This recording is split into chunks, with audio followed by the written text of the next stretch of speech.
Said Nassim Mansur. Thank you, Mr. Thank you. Thank you so much, Honorable Chief Advisor, Honorable Advisors, Excellencies, distinguished guests, and most importantly, fellow members of the Bangladesh business community, President of ICC Bangladesh, Metropolitan Chamber, Dhaka Chamber, and our friends from abroad. Assalamu alaikum and good morning, sir. I am proud, privileged, and humbled to be able to present in front of you the local investor's perspective on Bangladesh. I work for a company called Apex. We are shoemakers, retailers.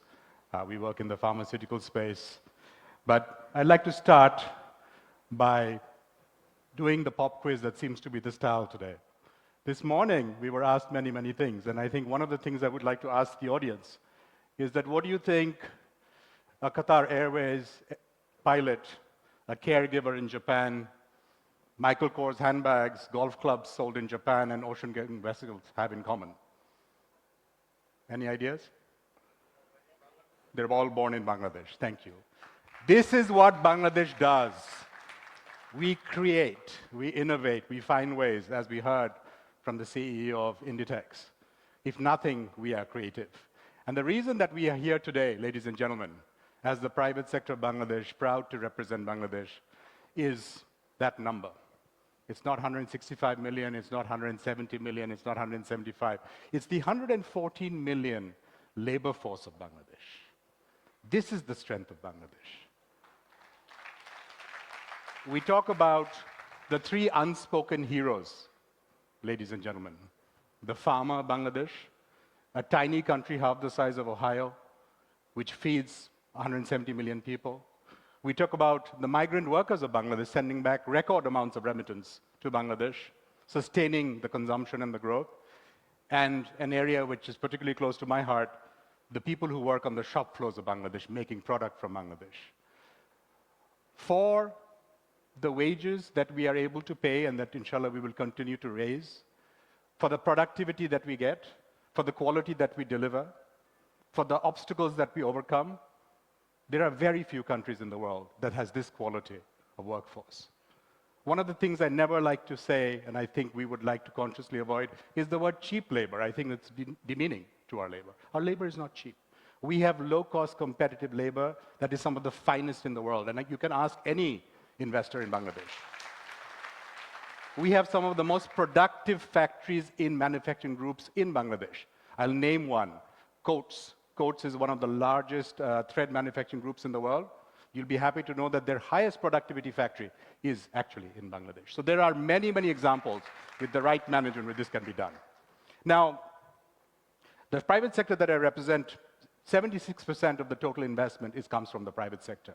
And what we have done is we have created markets, we've disrupted industries, we are born to export as RMG, as leather footwear where I work, we are agile and brave, and we are globally connected.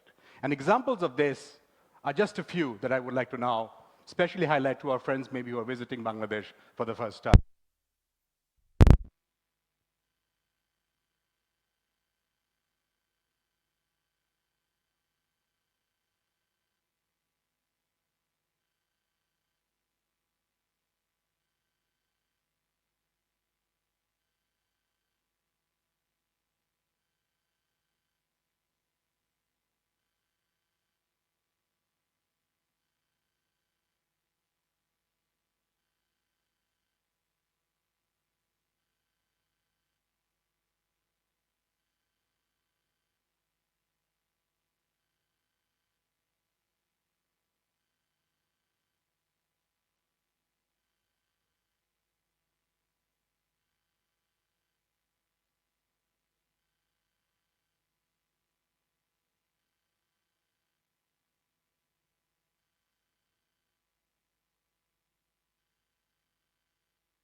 local companies that have created industries. And let me tell you what would have been on that slide when that slide comes back. We talk about companies like Kollol. In the late 1970s, they decided that there is a market here for facial tissue, and everybody laughed at this company and said, facial tissue? And they went to the United Kingdom and then licensed Fay tissues. And today, facial tissue is a multi-million-dollar industry in Bangladesh. We're talking about companies like Square Pharma, which today not only manufactures FDA-certified grade pharmaceutical in Bangladesh, but actually has a plant in Kenya serving the African continent. We're talking about a company like Akij Bashir, which, by the way, is making European quality glass, but is also 51%, according to the website, solar. So we do things differently. You talk about a company, and this has now become iconic, Partex, which is actually, sorry, can you please go back to the previous slide? Okay, thank you. We talk about Partex. Partex is actually now a word in Bangladesh. We used to make furniture, thank you so much. We used to make furniture only with solid wood. Now you have Partex board. You talk about, I love this one. I don't know if you know this logo. It's Amanat Shah Lungi, the little flower on the side. Amanat Shah Lungi is a third-generation lungi producer, which is now a vertically integrated textile producer. Why can't we have an international lungi brand? A lot of people wear lungis. Look around. So I think there's a lot of stories here that need to be told. We talk about Arong. Arong is one of the few social businesses in Bangladesh, and Sir, of course, wrote the book on this, where basically they employ the rural artisans and they bring that to market at a speed and at a pace that nobody else can match. They just built the world's largest craft store in the Hanmundi. For those of you visiting, go take a look. 60,000 square feet of beautifully handcrafted Bangladesh. We talk about Pran.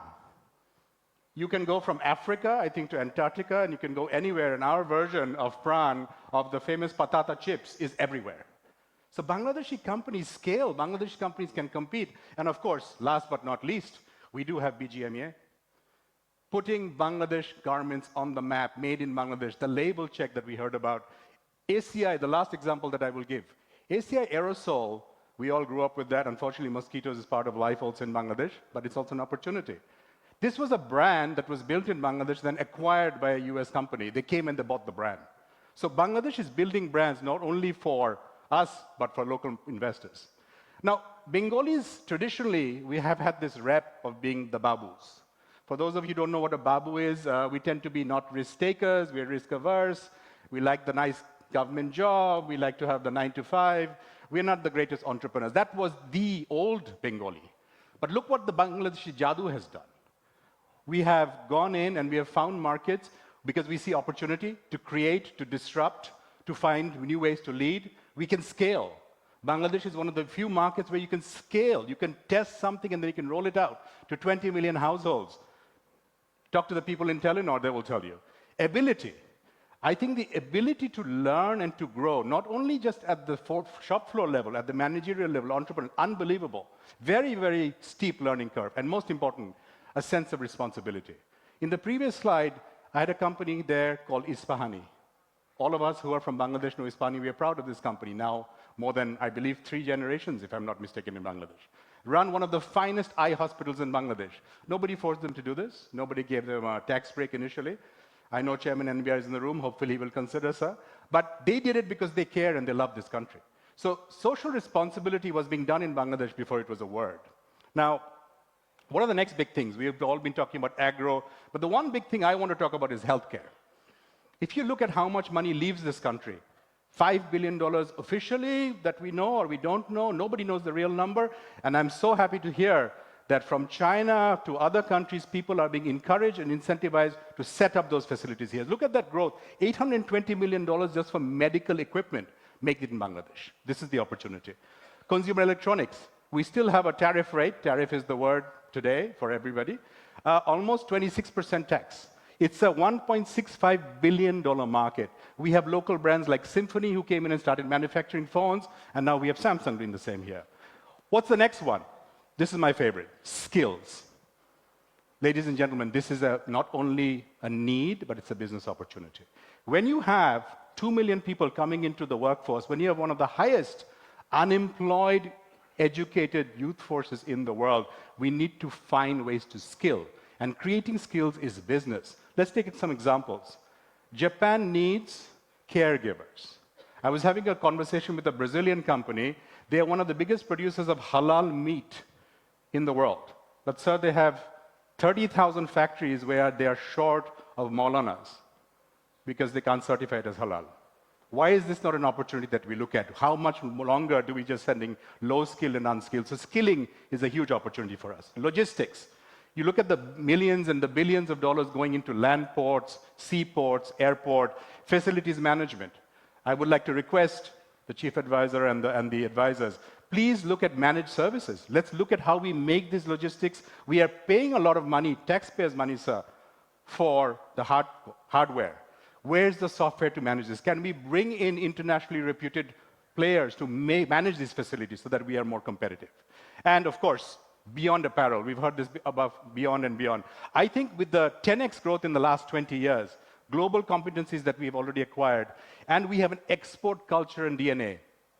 In July and August, our exports did not stop. This country is resilient, this economy is resilient, we find ways out. A lot of countries would not be able to cope the kind of shocks that we've gone through. We are moving towards higher value added. Bangladesh is now making boots for the FBI that export at $85 made in Chittagong. We need to be proud of this kind of product. We are exporting sleeping bags. We are not just apparel or even shoes or even ceramic. There's a lot more happening. We know this story, 34 million, that MAC population that we all talk about, but most important is the growth rate. If you look at the 12.3% growth rate on a compounded basis, that's where we're going at. It's a young population, much younger than our competition. It's digitally ready. We can see that there's a lot of digital readiness penetration. There are obvious cost savings, but this is where I'd like to take a little bit of time, and this is where we talk about the transformation of the economy. Of course, there are challenges. There is always a risk-reward ratio, and there is a premium that you factor in your pricing. These are the areas that we have been asking to do work. We are now seeing the government focus on each and every one of them, whether it's a global regulation and standardizing our standards, whether it's access to capital. We've been hearing about Orange Bond, for example, newer ways to finance, how to raise competitiveness, how to create a level playing field for everybody. And I know the Ministry of Commerce is working very hard with the National Board of Revenue to do this. And, of course, the stabilizing macro situation. We have gone through an extremely turbulent period in our economy, but we are seeing some green shoots, and we are seeing also specific actions. If I just, there's too much information on that slide, but online document submission before ships arrive, very low-hanging fruit. Should have been done long time ago, already done. Online payment. So in each and every one of these areas, whether it's, I want to thank the BIDA chairman for this. Trade licenses, why every year? Why do we need to, let's have it for 3 years, let's have it for 5 years, already done. Long-term actions in terms of export diversification. Let's allow the bonded warehouse system beyond the RMG to other people. So, why Bangladesh and why now? First, resilience is second nature. We are resilient as a culture, we're resilient as a nation, we have to find ways through. That's what we do. Whether it's natural disasters, whether it's man-made, whatever it is, whether it's the erosion of advantage, whether it's tariffs right now, we will have to find a way through. And I feel confident that working together, as we saw from the morning presentation, if the private sector and the government work together as we are doing now, and we continue to build that, we will find a way through. Location. We've heard about that extended market, and it's not just, I would say, the immediate neighborhood. We're talking about the Big B opportunity. According to the World Bank, the potential for increased growth in South Asia alone is $11 billion. So it's not just the Bangladesh market, it's way beyond that right now. I completely agree with Lutfi and with Ashik. Manufacturing is the story and must be the story, ladies and gentlemen. We have a population that is ready, that is willing to work in factories, that is not yet, if I may use the word, over-entitled, and they have the skills and they can be scaled. This is the sweet spot for the next 20 years, simply because of our age profile.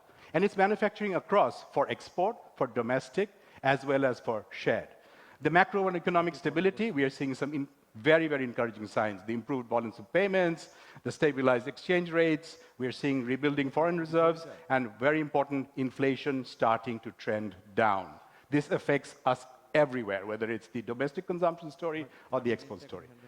And last but not least, most important for all investors, domestic and, is governance.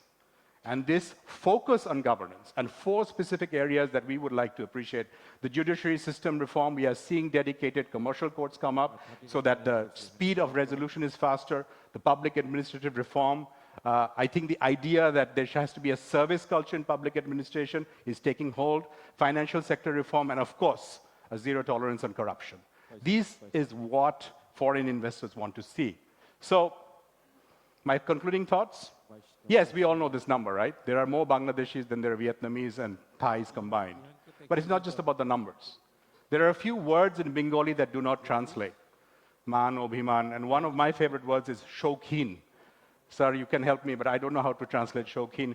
I believe it is people who like to buy things, who like to have nice things, not just buy, have nice things around them. We have a Shokhin culture.